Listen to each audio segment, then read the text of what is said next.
그리스도인들은 아주 확고한 한 가지 믿음을 가지고 있습니다. 그것은 예수님께서 죄인을 위하여서 십자가에서 죽으셨다가 다시 부활하셨다는 것에 대한 믿음입니다. 예수님께서 다시 살아나신 그 사건, 이 부활의 사건은 믿는 자에게 있어서 아주 중요한 것입니다. 왜냐하면 예수님께서 다시 사시지 않으셨다면 우리 또한 살 수 없을 것이기 때문입니다. 성경은 예수님께서 부활의 첫 열매가 되셨다고 말씀하고, 그렇기 때문에 예수 안에서 잠든 자들은 다시 일어나 영원한 생명의 길로 나아가게 될 것이라고 약속을 하고 있습니다. 그러니 예수님을 믿는 이 믿음, 이 부활의 믿음이 있기 때문에 성도는 하루하루 소망을 가지고 이 세상을 살아가는 것입니다. 이 세상이 얼마나 어둡든지 얼마나 괴롭든지 그런 것에 짓눌리지 않는 이유는 내가 영원토록 예수님과 함께 할 것이다. 육신을 벗어나 죽음을 벗어나 주님의 은혜에 나아갈 것을 믿는 믿음이 성도를 승리하게 하는 것입니다. 우리가 오늘 본문에서 예수 안에서 죽은 자들을 예수 안에서 자는 자들이라고 표현을 하고 있습니다. 우리에게 있어서 죽음은 큰 문제가 되지 않는다는 것입니다. 잠시 잠에 들었다가 깨어날 것처럼 우리의 이 땅에서의 죽음은 영원한 죽음이 아닙니다. 또한 성도는 죽음 이후에 있는 두 번째 사망, 영원한 영벌을 피하게 됩니다. 그러니 사망과 관련된 어떤 것도 성도를 괴롭힐 수가 없습니다. 고린도전서 15장 54절과 55절에서 말씀합니다.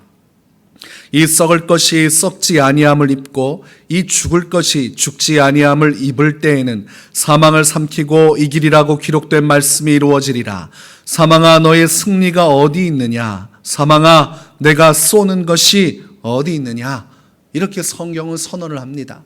사망의 권세가 있지만 성도는 썩지 않는 사망을 이기는 영광을 얻게 되는데, 즉 육신의 사망 또는 영혼의 사망, 이 두 가지 사망에 해당되지 않습니다. 우리가 육신은 죽을 수 있지만 그것이 영원하지 않으며, 또한 둘째 사망인 영벌의 사망의 권세가 다가오지만 우린 영벌을 피합니다. 그래서 영원히 죽지 않는 영원한 영생의 길을 갈 수 있는 것은 바로 예수님을 믿는 믿음 안에서 가능해지는 것입니다. 그렇기 때문에 우리가 부활을 확신하면 우리의 믿음은 헛되지 않습니다. 우리의 믿음은 아름답고 영원한 것입니다. 우리가 만약 믿음의 가치를 현세적인 것에 둔다면 우리의 믿음은 가치가 없는 것이 될 수밖에 없습니다. 우리가 물질적인 혜택을 얻기 위해서 예수님을 믿는다고 하면 우리가 물질적인 것들이 사라지는 날 우리의 믿음은 헛된 것이 될 것입니다. 만약 우리의 믿음이 나의 마음의 평안을 얻기 위한 종교적인 신념에 의한 것이라면 예수님 때문에 고난받는 순간 그 믿음의 가치는 사라지게 되어 있습니다. 우리의 믿음의 가치는 이 세상에 있는 것이 아닙니다. 이 세상에서 먹고 마시고 즐기고 내가 원하는 것을 추구하고 이루는 그 과정에 가치가 있는 것이 아닙니다. 이 믿음의 궁극적인 가치는 이 세상에서 평가될 수 없는 영원한 세상의 가치와 관련된 것입니다. 마지막 날 모든 영혼이 주 앞에 섰을 때에 영생으로 나가느냐 아니면 영벌로 나가느냐의 판가름이 되는 것이 이 믿음입니다. 그러니 우리가 이 부활의 소망을 가지고 믿음을 가지고 있는 것은 장차 있을 영원한 영벌을 피하고 하나님께서 마련하신 영생의 길로 갈 수 있는 아주 중요한 일입니다. 그러니 우리의 오늘날의 믿음은 헛되지 않은 것입니다. 우리의 삶이 어렵고 환난이 오고 궁핍할 수 있지만, 사도 바울이 겪었던 그 고난이 우리에게 찾아올 수 있지만, 그럼에도 불구하고 믿음은 헛되지 않고 이 믿음은 금보다도 귀하다는 것을 우리가 알아야 됩니다. 요한복음 11장 25절과 26절에서 예수님은 마르다에게 말씀하셨습니다. 예수께서 이르시되 나는 부활이요 생명이니 나를 믿는 자는 죽어도 살겠고 무릇 살아서 나를 믿는 자는 영원히 죽지 아니하리니 이것을 네가 믿느냐? 예수님께서 마르다에게 강력하게 선언하신 것입니다. 예수님을 믿는다는 것은 무엇이냐면 죽어도 사는 것이고 또한 살아있는 가운데 영원히 죽지 않는 것이다. 이것이 바로 부활의 신비입니다. 이것을 구체적으로 말씀하는 것이 오늘 본문 16절과 17절에 장차 이루어질 광경들입니다. 주께서 호령과 천사장의 소리와 하나님의 나팔 소리로 친히 하늘로부터 강림하시리니 그리스도 안에서 죽은 자들이 먼저 일어나고 그 후에 우리 살아남은 자들도 그들과 함께 구름 속으로 끌어올려 공중에서 주를 영접하게 하시리니 그리하여 우리가 항상 주와 함께 있으리라. 예수님께서 오시는 날에는 놀라운 일이 벌어지는데 순서가 있다는 것입니다. 첫 번째는 예수님께서 공중으로 많은 천사들을 거느리시고 재림하실 것이고 그때 큰 호령 소리가 있다는 것입니다. 하늘을 울려 퍼지는, 전 세계를 울려 퍼지는 엄청난 기합 소리와 같은 호령 소리가 들리고 천사장의 소리가 들린다고 되어 있습니다. 천사를 이끄는 우두머리의 소리가 광활한 이 하늘 위로 울려 퍼지고 그리고 마지막 나팔 소리가 온 땅에 울려 퍼질 때 그곳에 예수님이 계시고 그곳에 천사가 있고 그때에 놀라운 부활의 영광이 일어나게 되는데 첫 번째가 예수 그리스도를 믿고 믿음 안에서 잠든 자들, 그들이 부활의 영광을 누리게 될 것입니다. 그리고 나서 예수님이 이 땅에 오시는 것을 목도하는 그때까지 믿음으로 살아가 있던 자들이 부활하게 될 것입니다. 죽었던 자들의 부활과 살아있던 자들의 부활이 동시다발적으로 선행되어질 것입니다. 그러니까 죽어도 사는 것이고 살아서 믿었던 자들이 영원히 죽지 않는, 죽음 속에 있던 자들이 깨어나 부활하고 살아있던 자들이 영원히 죽지 않는 놀라운 부활의 현장이 일어날 것을 오늘 본문은 말씀을 하고 있습니다. 얼마나 감격적인 순간입니까? 썩어질 것이 썩지 않는 것으로 변화되는 놀라운 역사의 현장이 우리에게 주어지는 것입니다. 고린도전서 15장 51절에서 보라 내가 너희에게 비밀을 말하노니 우리가 다 잠잘 것이 아니요 마지막 나팔의 순식간에 홀연히 다 변화되리니 라고 말합니다. 그러니까 부활의 몸으로 변화되는 것은 순식간에 일어나는 것입니다. 홀연이라고 되어 있어요. 우리가 알아차릴 수 없을 만큼 찰나의 순간 육신의 것은 새로워지는 것입니다. 이 땅에서 썩어질 것이 영원한 것으로, 영원한 하나님의 나라에서 하나님과 함께할 수 있는 몸으로 변화되게 됩니다. 그리고 그때 예수님을 만나게 될 텐데 성경은 공중에서 주님과 만나게 될 것이다.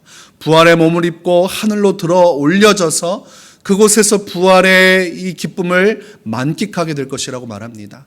우리가 이 땅에 살아갈 때는 날아가지 못하지 않습니까? 아무것도 할 수 없는 육신의 연약함에 사로잡혀 있습니다. 그러나 부활하게 되면 예수님과 같은 몸이 되어서 예수님께서 부활 승천하신 것처럼 공중에서 예수님을 맞이할 수도 있고 그곳에서 천사와 함께 할 수 있는 새로운 영광의 순간이 주어질 것이라고 성경은 말씀합니다.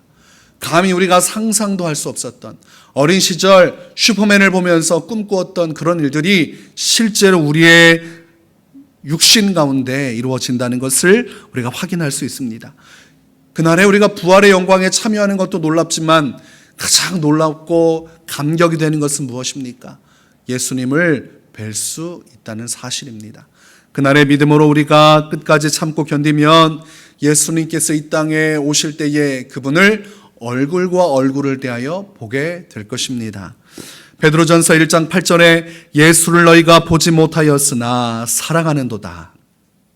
이제도 보지 못하나 믿고 말할 수 없는 영광스러운 즐거움으로 기뻐하니 라고 되어 있습니다.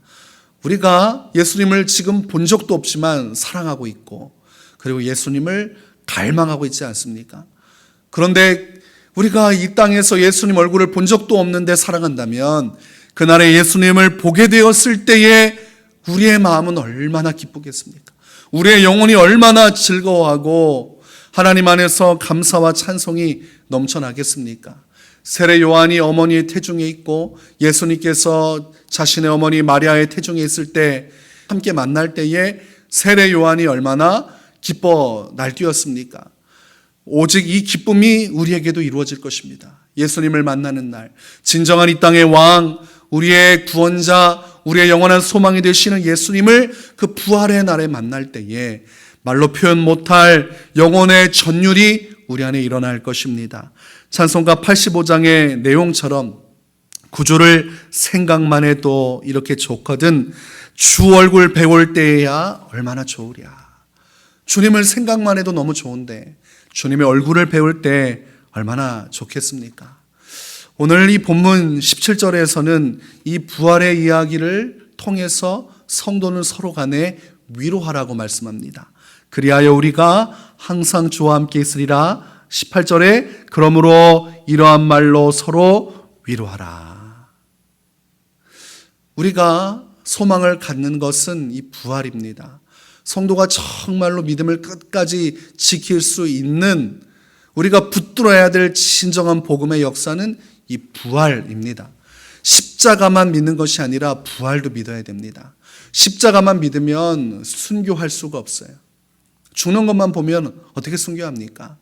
죽었다가 살아나셨다는, 십자가에서 부활로 역사하셨다는 것을 확신할 때 정말로 우리가 예수를 위해 죽느냐 마느냐, 내 인생을 다 포기하느냐 마느냐, 내 이 소중한 생명, 지금까지 붙들고 있었던 이 생명을 다 주를 위해 줄 수 있느냐 없느냐의 결정적인 순간, 내 목이 달아나냐 붙어 있느냐 그것을 결정하는 정말로 결정적인 그 순간에 이 부활의 믿음이 있으면 모든 것을 내려놓고 죽음의 길로도 걸어갈 수 있는 것입니다. 순교한 모든 믿음의 사람들은 이 부활 신앙이 있었어요. 내가 반드시 예수님이 이 땅에 오시는 날 살아나게 되리라. 잠시 잠들 뿐 나는 영원한 것을 거두게 되리라. 이 확신이 있었기 때문에 죽을 수 있었던 것입니다. 우리가 이 땅에서 끝까지 믿음을 지킬 수 있는 것, 우리가 죽음을 초월한 이 부활의 영광에 참여할 것을 믿을 때에 가능한 것입니다. 오늘 우리가 항상 이 부활의 마음을 갖기를 원합니다. 1년에 한 번 부활절 때만 잠깐 묵상하는 것이 되어서는 안 됩니다. 내가 매일마다 십자가를 묵상하듯 또한 부활을 묵상해야 됩니다. 내가 예수 안에서 죽으나 다시 살 것이다. 내가 예수 안에서 영원히 또한 살아있는 채로 죽지 않을 것이다. 이 부활의 소망 속에 우리 교회도 위로가 되어지기를 원합니다.